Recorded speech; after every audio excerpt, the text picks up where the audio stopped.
Welcome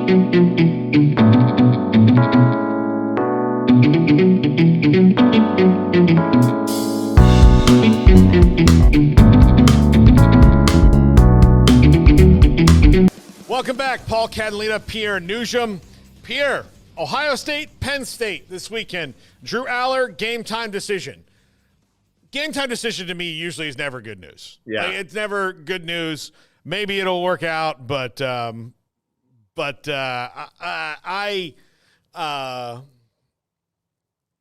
think it worries me. I don't know what they can do without him. He's been really good this year. But if he does play and he's healthy enough, is this where James Franklin finally does it? To be honest with you, no, I don't think it is. And actually, the way that I'm so glad that you phrased it this way, because I was thinking this is going to be a terrible way to say it, but the unfortunate part of Drew Aller being a game time decision, and if Drew Aller does not play, it kind of undermines the storyline of that very question. Will James Franklin finally be able to pull off the big one? Even with a healthy Drew Aller, personally, I would have thought, or I would think, that Ohio State was still going to win the game. Even though Ohio State hasn't looked great over their last two games, I fully understand it, but I don't trust James Franklin to come up big in a big performance type game like this, even though the game is at Penn State.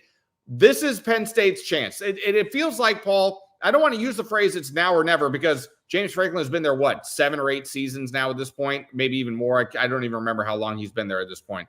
But even if Penn State loses this game with or without Drew Aller, Penn State will likely be in the top 12 by the end of the season. So if Penn State loses this game to Ohio State, and if you're a big-time supporter of Penn State, maybe if you're a booster out there, my question to you would be this: how far would Penn State have to get in the college football playoff in order for you to want to continue to ride this ride? To me, you would have to be at bare minimum the Final Four, at bare minimum, in my opinion, because I have yet to see any evidence that this program, while it continues to be in the top 10 year in and year out, it's always, you're very good, but you're just not good enough. And how long do you continue to allow not being good enough continue? That's really the question that surrounds this program. Yeah, it really is. If they don't look, they're going to wind up in the playoff probably no matter what, Penn State. Right. Is. Yeah. But when they go to the playoff, do I have faith that they can beat anybody? No, because when they play against playoff teams, Penn State loses. Yeah, no, you're absolutely right. And this is the problem that we have with this program, and that's why we're talking about it, because this program, well, what are they ranked now? Third? They're third in the nation right now. Do you have any confidence? Does this team inspire you? Or when you watch this team, do you really think that they're going to go out there against Georgia, against maybe Texas, some of these other teams? I mean, who knows? Even though I don't think Miami is all that great, I don't know if they beat Miami. I don't know if that team beats Miami. So this is, like I said, this is the merry-go-round we've been going around and around with this program for the last 4 or 5 years. We keep waiting for them to break down the door to probably or possibly supplant Ohio State or Michigan. They haven't been able to do it. They have not been able to do it. So what reason do I have to believe that this Saturday is going to be any different, even if Drew Aller is healthy enough to play? Yeah, I don't know. Like I'm picking Ohio State. I just have no faith. Same. And I think also this is where the rubber meets the road. Like it really is. So I'm picking Ohio State. But I do think that I said all season long, I thought Ohio State had the best roster in the country. I still think that's mostly true. Texas is close. But both of them have shown to be vulnerable. And Ohio State in particular to me has shown to be very vulnerable, especially since last week they are, a couple of calls away from getting upset by Nebraska. Yeah. And by the way, Nebraska gets bowl eligible this week when they beat UCLA, and then everyone can take a breathe a sigh of relief, and whatever happens against Wisconsin and Iowa down the stretch, it will be fine. It'll be fine. But as long as they get in a bowl game, that's improvement. That's Matt Rule year 2. Matt Rule year 3 is where you see the big jump, because it's when you've got guys who understand, they've bought in, and now they've got a singular mission. But agreed. But on Ohio State, I just think they win. I think they've got a little bit more. But I would not be surprised. I mean, I think this could be a close game. But if Drew Aller doesn't play, I just, I don't know. I have no faith that they can really pull it off. But if they do, then James Franklin, he might be able to get rid of some of the aura that the Big Ten has poured on Penn State over a while of, all right, yeah, you can have one good win every 7-8 years, but they beat Ohio State 4 or 5 years ago. They beat them, and it was like a big deal. And then they turned right around after that and lost to two teams they had no business losing to. They lost at Minnesota back in 2019 in the snow game. So my other thing with this is even if they win the game, if they beat Ohio State and they're going to be riding such a high, perhaps they finish the season undefeated. We'll give it after they beat Ohio State. Very good chance if that happens.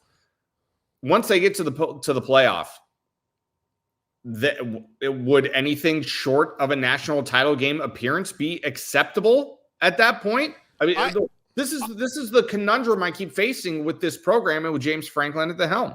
Yeah, I know. They need to I think for him to help build their reputation, they need to get to the playoff. They need to win at least one of those games. Just win a playoff game. Minimum win one. A playoff game, and then after that, here's the thing. This is new. Eventually, we'll look at college football like we do the NFL because it's or like we do college basketball.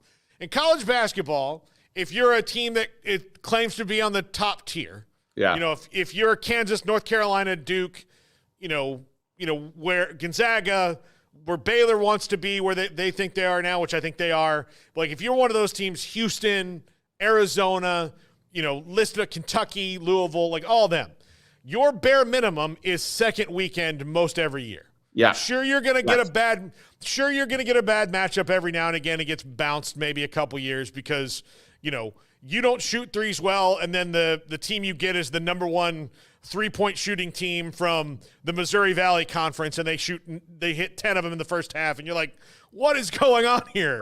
Don't show Amanda this, but Ali Farouk Manesh at Northern Iowa, perhaps bouncing Kansas in the round of 32 about 10 years ago. More than 10 years ago, I think. Yeah. So, I mean, those kind of things happen.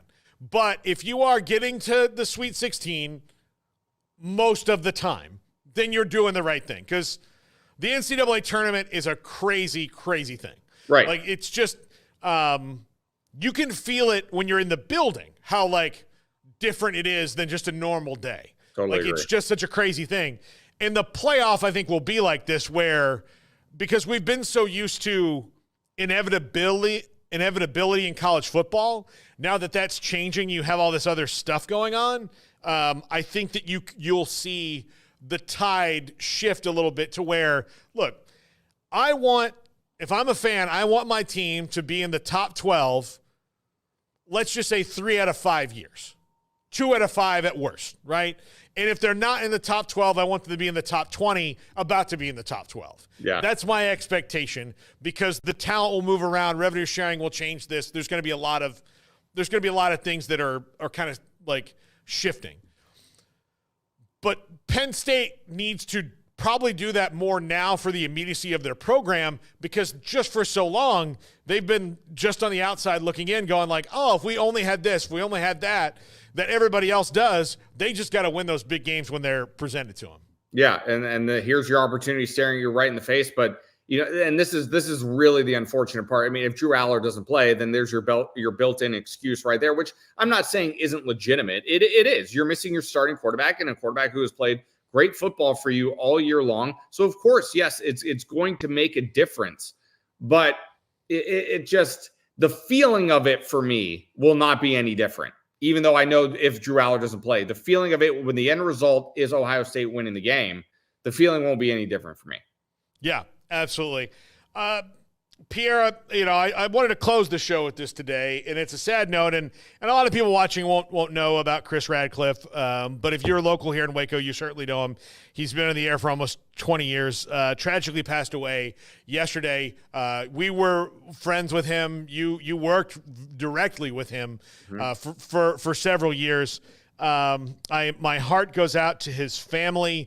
He was a girl dad's girl dad, man. I mean, he was a girl dad, and was so proud of his daughters. And my heart was broken when I got the news yesterday. I know you feel the same way that we lost Chris, and I just wanted us to, to let people. Sometimes you just, even though you may not know a person, just let him know that like he made a difference in our lives and the people around him. Nobody ever had a bad word to say about Radcliffe.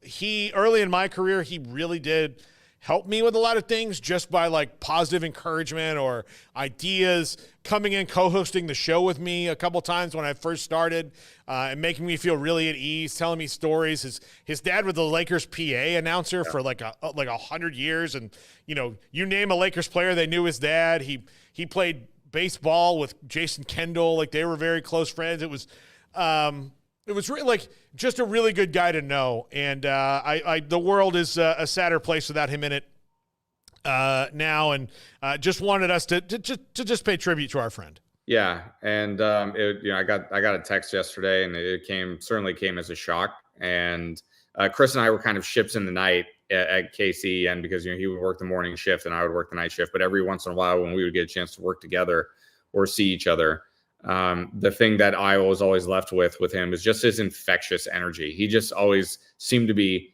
in a great mood, just picking everybody else up. And he was a great representation for the station and for the community. And like, he's from Southern California, but he just seemed to embrace the Central Texas community like it was his home. And it did become his home over the last 20 years. And my heart goes out to Eden and the girls. It was a shock. It's a real shock. And yeah, you said it. We are, today's a little bit more of a somber day than the days past. It is. But again, Eden, the girls, I have not seen Eden in a very, I think we're Nikki Lorenzo's going away party. It was the last time I saw her, but I'd run into Chris at things from time to time. I probably haven't seen him in 18 months or so.